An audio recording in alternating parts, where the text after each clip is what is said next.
देखिए, कुछ लोग कह रहे थे कि सर जो क्वेश्चन आप लिखवाए हैं उसका आंसर लिखवा दीजिए। देखिए, आज आप लोगों के लिए ना नोट्स लेकर आए हैं। जो भी क्लास में कॉन्सेप्ट आप लोग को समझा चुके हैं ना, उसी का नोट्स लेकर आए हैं। अगर आप लोग यह नोट्स अच्छे से पढ़ लेंगे और अच्छे से आप लोग ना अपने कॉपी में अच्छे से नोट्स बना लीजिए, ताकि पेपर जब आप लोग पेपर नजदीक आ जाए तब यही नोट्स काम आएगा। तो ये जो नोट्स आप लोगों के लिए लेकर आए हैं आज, अगर आप लोग इसको अच्छे से पढ़ लेंगे तो मैं जो क्वेश्चन लिखवाया हूँ तो आप लोग सारे प्रश्नों का उत्तर खुद ही कर ले जाएंगे। अगर फिर भी जो क्वेश्चन का आंसर आप लोग नहीं कर पाएंगे, मुझे कमेंट करके बताइएगा, मैं वो भी करवा दूंगा।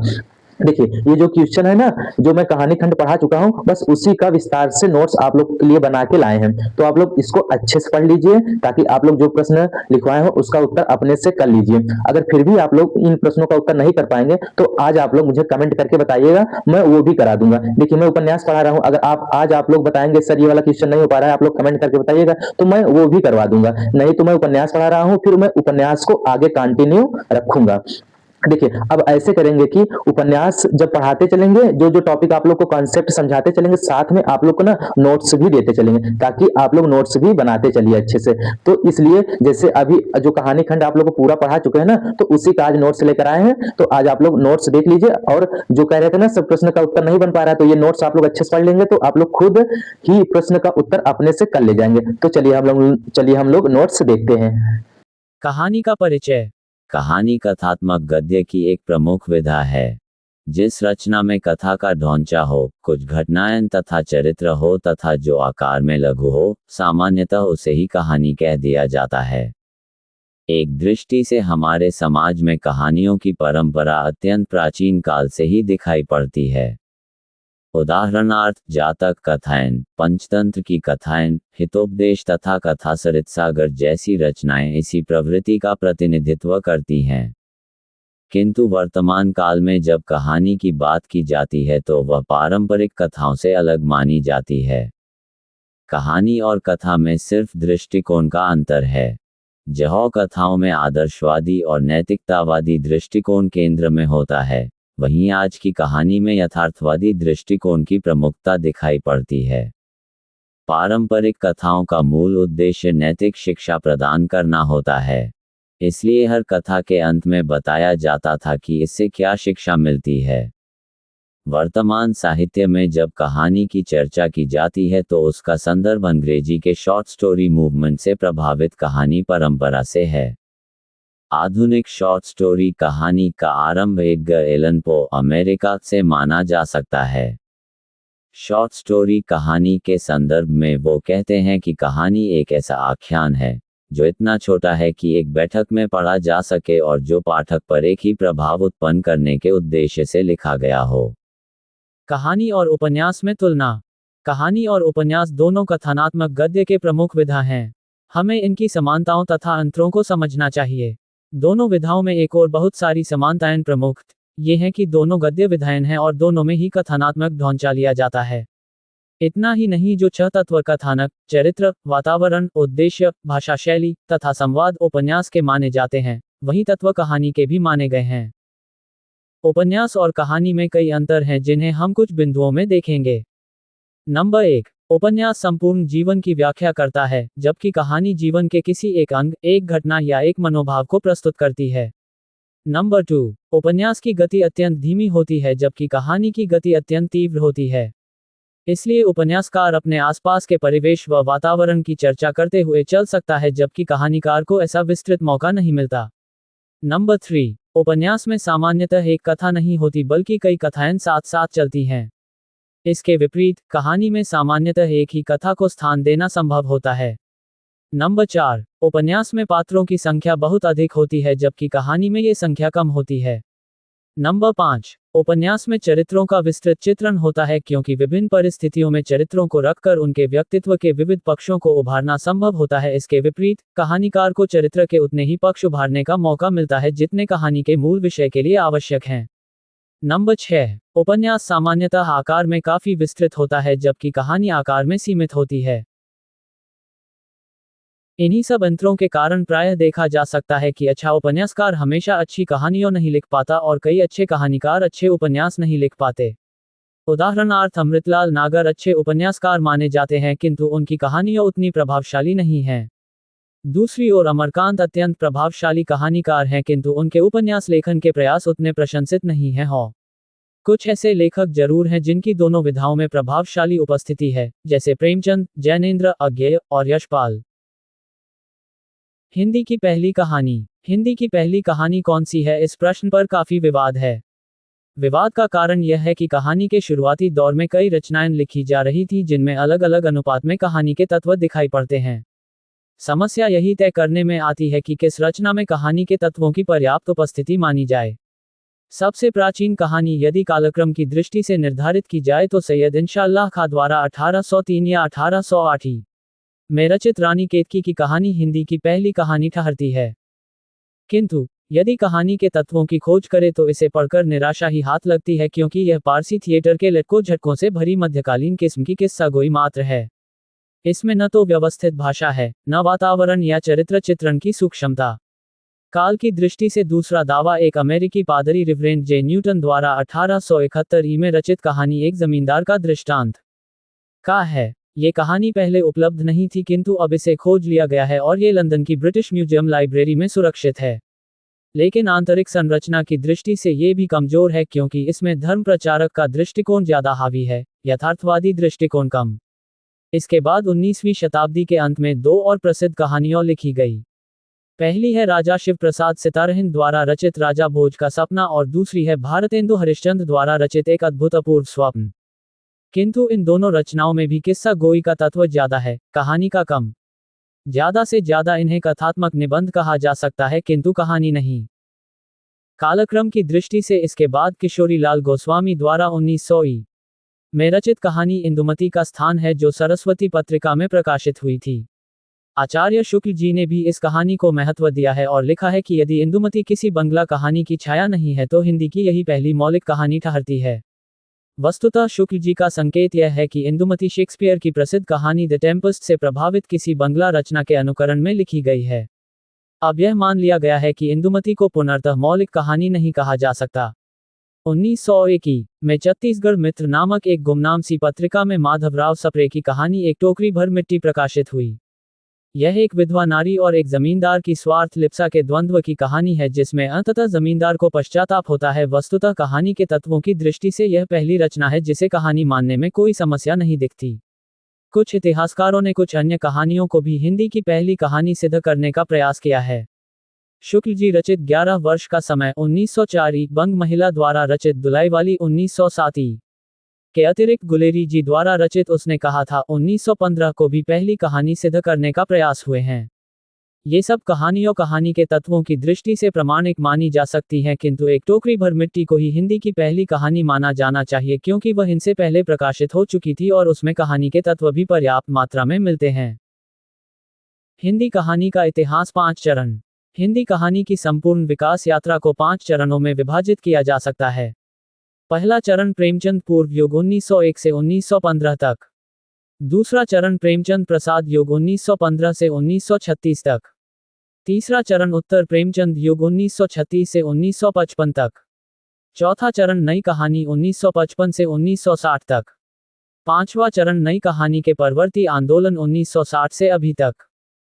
पहला प्रेमचंद पूर्व युग। इसमें नंबर 1 हिंदी कहानी का पहला चरण 1901 से 1915 तक विस्तृत है, जिसे प्रेमचंद पूर्व युग कहते हैं।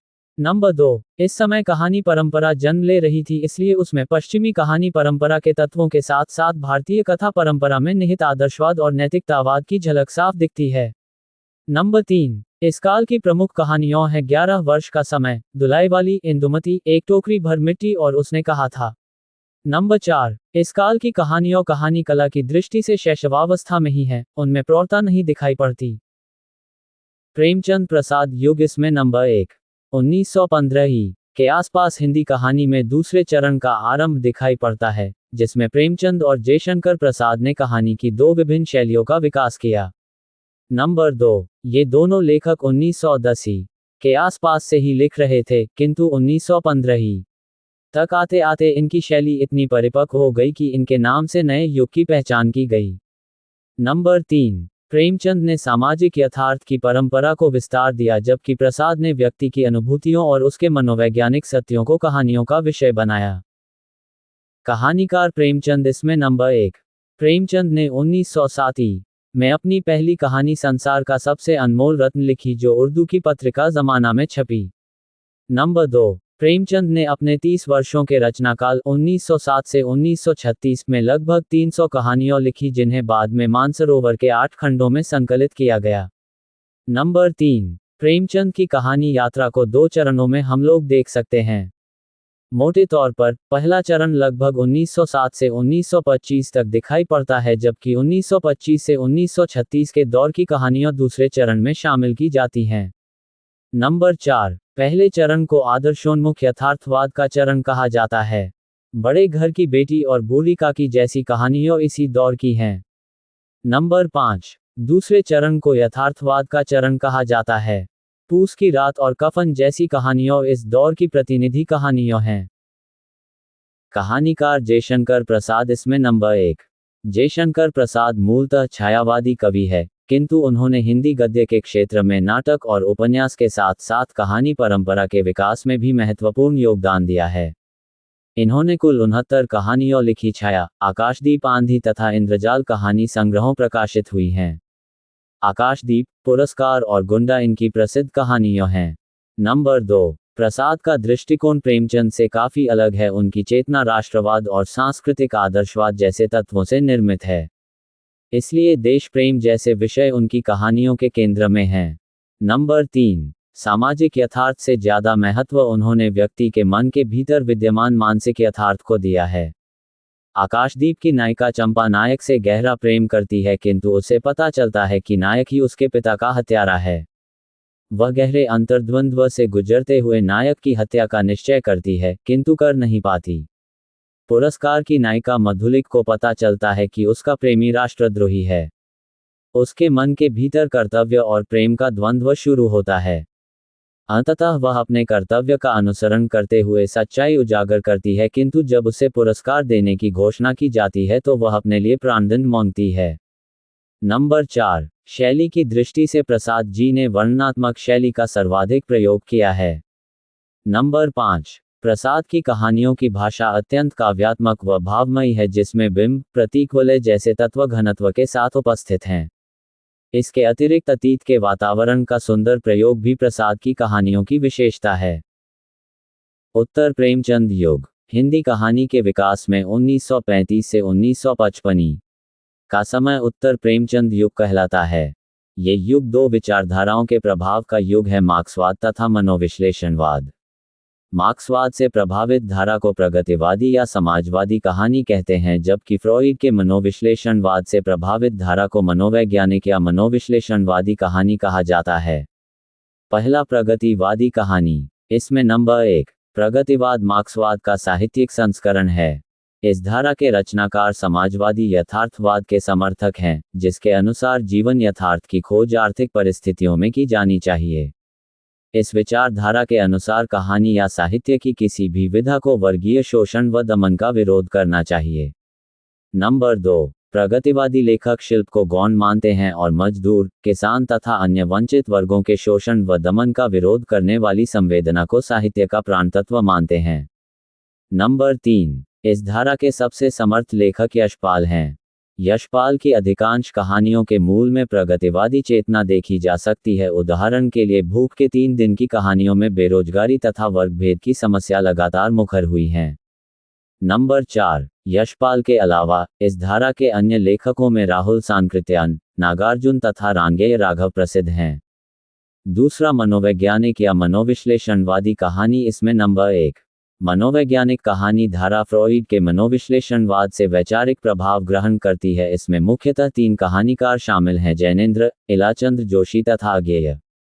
नंबर 2। मनोवैज्ञानिक कहानियों में कथा वस्तु बाहरी जीवन अर्थात सामाजिक, राजनीतिक या आर्थिक जीवन की ना होकर व्यक्ति के आंतरिक जीवन से संबंधित होती है। नंबर 3। इन कहानियों में घटनाओं का कम महत्व होता है और चरित्रों के अंतर्द्वंद्व, चिंतन, मनन, आत्मविश्लेषण आदि का महत्व बढ़ जाता है। नंबर 4। इनकी भाषा सीधी सपाट न होकर बेहद प्रतीकात्मक हो जाती है। कहानीकार अज्ञेय। इसमें नंबर 1। अज्ञेय आधुनिक हिंदी साहित्य के शिखर रचनाकार हैं जिन्होंने कविता, उपन्यास, निबंध और आलोचना के साथ साथ कहानी लेखन के क्षेत्र में भी महत्वपूर्ण योगदान दिया है। जो परंपरा जैनेन्द्र ने शुरू की थी, उसे पूर्णता अज्ञेय ने ही प्रदान की। 2. अज्ञेय का पहला कहानी संग्रह त्रिपतगा 1931 में प्रकाशित हुआ। उनके अन्य कहानी संग्रहों में परंपरा और जयदौल महत्वपूर्ण हैं। 3. अज्ञेय की अधिकांश कहानियों का मूल स्वर व्यक्ति के अंतर्मन की खोज है। शहरीकरण, मध्यवर्ग के विस्तार आदि के कारण किस प्रकार व्यक्ति यांत्रिक जीवन का शिकार हो जाता है, किस प्रकार ऊब और घुटन जैसे तत्व उसके जीवन में शामिल हो जाते हैं, ये तत्व उनकी कहानियों में प्रबल है। 4. शिल्प के धरातल पर अज्ञेय की कहानियों में निम्नांकित विशेषताएं लक्षित की जा सकती हैं। कहानियों में कथानक लगभग खत्म हो गया है, उसकी जगह मानसिक सत्य ने ले ली है। कहानी का अंत किसी आदर्श या उद्देश्य के बिंदु पर नहीं होता है। शैली के धरातल पर पूर्व दीप्ति, चेतना, प्रत्यावलोकन, पत्र आदि शैलियों का प्रयोग अज्ञेय की कहानियों में दिखाई देता है।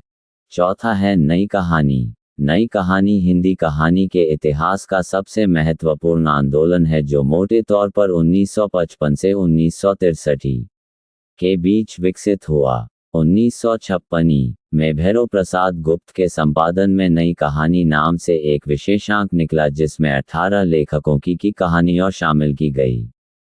इसी विशेषांक के आधार पर इन कहानियों को नई कहानी कहा गया। नई कहानी के प्रस्तावकों में मोहन राकेश, राजेंद्र यादव तथा कमलेश्वर शामिल हैं। इनके अतिरिक्त निर्मल वर्मा, उषा प्रियमवदा, कृष्णा सोबती, अमरकांत, मन्नू भंडारी भी इस आंदोलन से जुड़े प्रसिद्ध कहानीकार हैं। नई कहानी का प्रवर्तक कौन है, इस प्रश्न पर विवाद है। डॉक्टर नामवर सिंह ने निर्मल वर्मा द्वारा लिखित कहानी परिंदे को पहली नई कहानी माना है। दूसरी ओर बच्चन सिंह ने मार्कंडेय द्वारा रचित कहानी दादी को पहली नई कहानी बताया है। सामान्य सहमति यही है कि परिंदे हिंदी की पहली नई कहानी है। नई कहानी की परिस्थितियाँ। नई कहानी आंदोलन पर इसके समय की परिस्थितियों का गहरा असर दिखाई पड़ता है। 1985 के बाद हिंदी साहित्य की हर विधा में नवलेखन की प्रवृत्ति विकसित हुई, जैसे नई कविता, नई समीक्षा, नया उपन्यास व नई कहानी।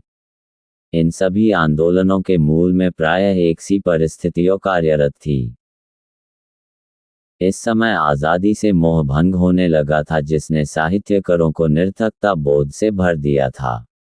इसी समय तीव्र शहरीकरण होने लगा। गांव से जो व्यक्ति शहर में आकर बसे, उन्हें रोजगार तो मिला किंतु अकेलेपन और अलगाव जैसी समस्याओं ने उन्हें संबंधहीन, एकाकी व निरर्थक जीवन जीने पर मजबूर कर दिया। इसी समय शहरी व शिक्षित मध्यवर्ग का तेजी से विकास हुआ जो सामाजिक दायित्वों के स्थान पर अपने व्यक्तिगत हितों व सपनों को लेकर ज्यादा चिंतित था। इस समय नारियां शिक्षित, आत्मनिर्भर और स्वतंत्र होने लगी थी जिसके कारण स्त्री पुरुष संबंध में बुनियादी परिवर्तन आने लगा, पारिवारिक ढांचा टूटने लगा। इन्हीं सब परिस्थितियों में शहरी मध्य वर्ग के टूटन व अवसाद को नई कहानी ने अपना विषय बनाया। कहानीकार मोहन राकेश। इसमें नंबर 1, मोहन राकेश नवलेखन के दौर के प्रसिद्ध साहित्यकार हैं जिन्होंने हिंदी नाटक और रंगमंच के साथ साथ कहानी के विकास में भी अग्रणी भूमिका निभाई है। इसका संबंध नई कहानी आंदोलन से है, जो सामान्यतः 1955 से 1963 तक प्रचलित था। राजेंद्र यादव और कमलेश्वर के अतिरिक्त नई कहानी आंदोलन के तीसरे प्रस्तावक मोहन राकेश ही हैं। नई कहानी जिस भोगे हुए यथार्थ या अनुभूति का प्रामाणिकता के तत्व पर बल देती है, वह सबसे स्पष्ट तौर पर मोहन राकेश की कहानियों में ही दिखाई पड़ता है। उनकी पहली कहानी दो राह थी। नंबर 2, मोहन राकेश के लेखन पर जिस विचारधारा का सबसे ज्यादा प्रभाव है, वह है अस्तित्ववाद। वे अस्तित्ववाद के इस दृष्टिकोण से सहमत हैं कि व्यक्ति के जीवन की सबसे बड़ी समस्या गलत निर्णय करने या निर्णय न कर पाने की समस्या है। इस प्रक्रिया में उसका जीवन निरंतर विसंगत होता चला जाता है। उनके कुल 5 कहानी संग्रह प्रकाशित हुए। इंसान के खंडहर, नए बदल, जानवर और जानवर, एक और जिंदगी और फौलाद का आकाश। 3. हिंदी कहानी के विकास में मोहन राकेश का कई स्तरों पर योगदान दिखाई देता है। उनकी भाषा अत्यंत समर्थ है जो नाटकीय तनाव को धारण करने की वजह से कहानी को अनुभूति का विषय बना देती है। उनके चरित्रों में न कोई नायक है, न खलनायक। यूं लगता है कि नायकत्व और खलनायकत्व परस्पर घुलनशील हैं। वास्तविक नायकत्व और खलनायकत्व तो परिस्थितियों के पास है जो किसी भी चरित्र को अपने अनुसार बना देती हैं। इसीलिए कुछ समीक्षक राकेश की कहानियों को स्थिति प्रधान कहानियों कहते हैं। लगभग यही विशेषताएं उनके नाटकों में भी दिखाई पड़ती हैं। कहानीकार कृष्णा सोबती नंबर 1।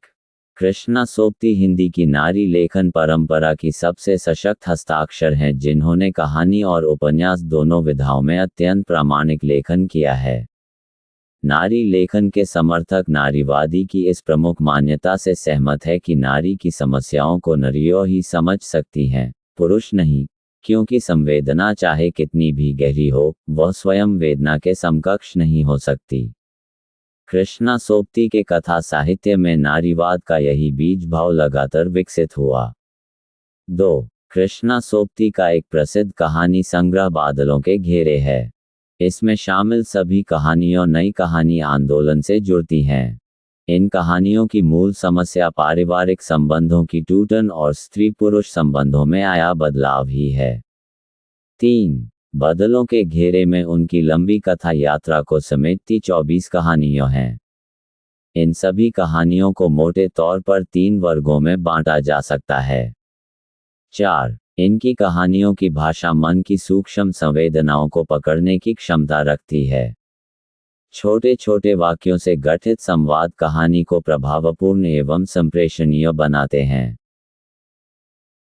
5वां समकालीन कहानी या साठोत्तरी कहानी नई कहानी के बाद की हिंदी कहानी को सामान्यतः समकालीन कहानी या साठोत्तरी कहानी कह दिया जाता है।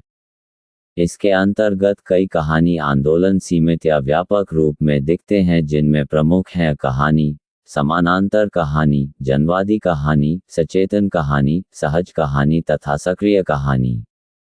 इन आंदोलनों का संक्षिप्त परिचय नीचे दिया जा रहा है। इसमें नंबर 1, अकहानी। अकहानी आंदोलन का सूत्रपात 1960 के दशक में नई कहानी के विरोध में हुआ। ये फ्रांस के एंटी स्टोरी मूवमेंट से प्रभावित आंदोलन है। इस आंदोलन की कहानियों में जीवन के प्रति अस्वीकार का भाव वैसे ही दिखता है जैसे अकविता की कविताओं में दिखाई पड़ता है। सभी मूल्यों में गहरी अनास्था प्रकट करती यह कहानी धारा अजनबीपन एवं निरर्थकता बोध को प्रश्रय देती है। अकहानी आंदोलन की प्रमुख विशेषताएं निम्नलिखित है। नंबर 1, जीवन मूल्यों का तिरस्कार। अकहानी जीवन मूल्यों को चुनौती देती हुई कुछ नए प्रश्न उपस्थित करती है। यही कारण है कि इसमें भावबोध के धरातल पर आत्मपीड़न, ऊब, अकेलापन, अजनबीपन तथा विसंगति का चित्रण दिखाई देता है। ये वह दर्शन है जिसके घेरे में अकहानी का बोध फंसा हुआ है तथा इसी कारण से अकहानी में पारंपरिक कथाधाराओं, अभिव्यक्ति के शिल्प और रचनागत मूल्यों की निर्मम अस्वीकृति का दर्शन होता है। डॉ. गंगा प्रसाद विमल कहानी को व्याख्यायित करते हुए कहते हैं, कहानी कथा के स्वीकृत आधारों का विशेष तथा किसी भी तरह के मूल्य स्थापना का अस्वीकार है। 3. शिल्पगत अमूर्तता। शिल्प के स्तर पर अकहानी आंदोलन पारंपरिक शिल्प का विरोध तो करता ही है, साथ ही नए शिल्प के प्रति भी उदासीन है। यह एक शिल्पहीन आंदोलन है। यह अनुभूत सत्य को यथार्थ रूप में अभिव्यक्त करने के लिए ही अपनी प्रतिबद्धता जाहिर करता है। अकहानी के पात्र प्रतीक रूप में स्थिति का संकेत देते हैं। कई जगह पत्रों के नाम भी नहीं होते हैं, बल्कि स्थिति का अमूर्त प्रभाव पैदा करने के लिए क, ख, ग को संकेत रूप में पत्र मान लेते हैं। इसके अतिरिक्त कहानी में जहाँ एक और शिल्प विघटन का सुंदर रूप दिखाई देता है, वहीं दूसरी ओर कहानी फैंटेसी डायरी, मोनोलॉग, संस्मरण, आत्मप्रलाप तथा अन्य विधाओं की विशेषताएं लिए हुए हैं। कहीं कहीं कहानी के शिल्प में अस्वाभाविकता दिखाई देती है तो दूसरी ओर उसमें समरसता, नाटकीयता तथा आकस्मिकता का प्रभाव भी दिखाई देता है। कुल मिलाकर कहानी अमूर्त शैली को लेकर चलती है। नंबर 2, समानांतर कहानी। इसमें नंबर 1, समानांतर कहानी आंदोलन 8वें दशक में कथाकार कमलेश्वर द्वारा चलाया गया महत्वपूर्ण कहानी आंदोलन है। 2, कमलेश्वर, कामतानाथ इब्राहिम शरीफ, सतीश जमाली आदि इस आंदोलन से जुड़े प्रमुख कहानीकार हैं। 3, समानांतर कहानी आंदोलन की पृष्ठभूमि में 7वें दशक के अंत में जन्म लेता यह अनुभव था कि देश में आम आदमी का एक बहुत बड़ा वर्ग कहानियों से उपेक्षित हो गया है। आम आदमी को ही केंद्र में रखकर इस आंदोलन से जुड़े कहानीकारों ने कहानियों का सृजन किया। 4, समानांतर कहानी में शिल्प का आग्रह नहीं है। कहानी को अमूर्त बनाने वाले शिल्पगत तत्वों, बिंब, प्रतीक आदि का निषेध है। विषय के अनुरूप भाषा रूपाकार ग्रहण करती चलती है। वह सहज, बेधक तथा अनौपचारिक है। तीसरा, जनवादी कहानी। इसमें नंबर 1, हिंदी कहानी की विकास यात्रा में 8वें दशक के अंत में जनवादी कहानी आंदोलन की पृष्ठभूमि बनती हुई दिखाई देती है। सामान्यतः सन 1982 में दिल्ली में जनवादी लेखक संघ की स्थापना के साथ जनवादी कहानी आंदोलन का आरंभ माना जाता है। यह आंदोलन स्वयं को प्रेमचंद की कहानी परंपरा के विकास के रूप में देखता है।